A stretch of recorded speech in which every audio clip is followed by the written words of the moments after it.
Welcome back. You know, I have nothing against realtors, but they are realtors, so don't expect them to bash their industry. True to form, they came out with a survey today that says things are dicey, but they won't stay dicey. In fact, by next year, they might not be dicey at all. Is it a case of wishful thinking? Well, who better to ask than a realtor? One of the best I know, in fact, because she doesn't follow the crowd. Dani Babb is her name. Danielle, first off, I don't know if you caught that prior segment, but I think when you yell fire in a crowded theater, eventually you'll have a fire. I agree completely. I think that we have too many media outlets calling for things like recessions, saying that the market is in such a downturn that, we're going to hell in a handbasket. And I don't think that's the case. And we have indicators that are saying otherwise.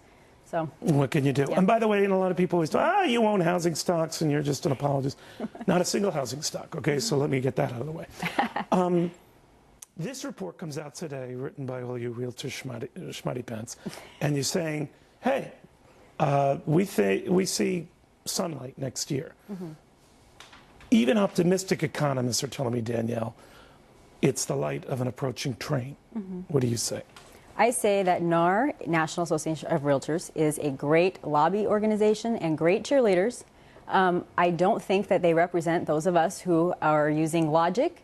Well, what are you saying? I'm saying that next year we're going to continue to see a slight downturn in a majority of the markets. Really? That the Northeast and the West will see some upturn only because it's been down so long that and buyers are coming back into the market slowly.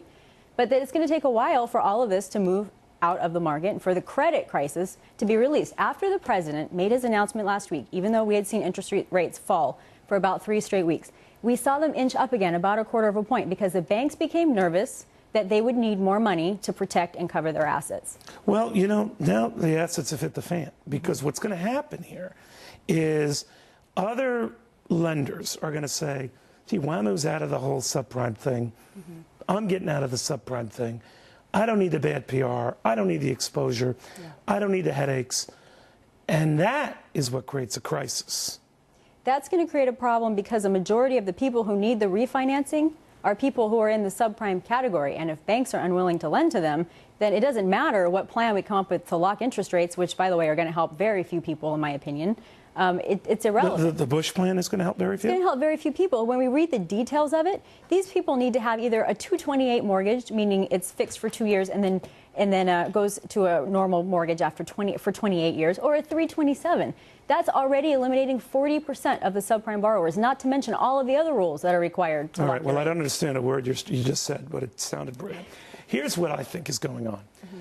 I think all we have to fear is fear itself. I don't mean to sound Pollyannish here. But when you keep foisting the word crisis on people, mm-hmm. eventually they believe, hey, it's a crisis. Yeah. So when you stop lending to people you deem risky, mm-hmm. even though close to 9 out of 10 of them ain't risky, you are feeding a disaster. Yeah. And you will get that disaster mm-hmm. because a large pool of applicants are then going to be out of the application phase. And that's going to drive demand. A lot of them aren't even trying. I wrote in my blog about 2 weeks ago that the New York Times, when they said on their front page that we are headed for a recession, it was a New York Times circulation recession and not having anything to do with reality. I think that we have a lot of people... Well, shouldn't that have told your readers, hey, it's the New York Times that says we're going into a recession?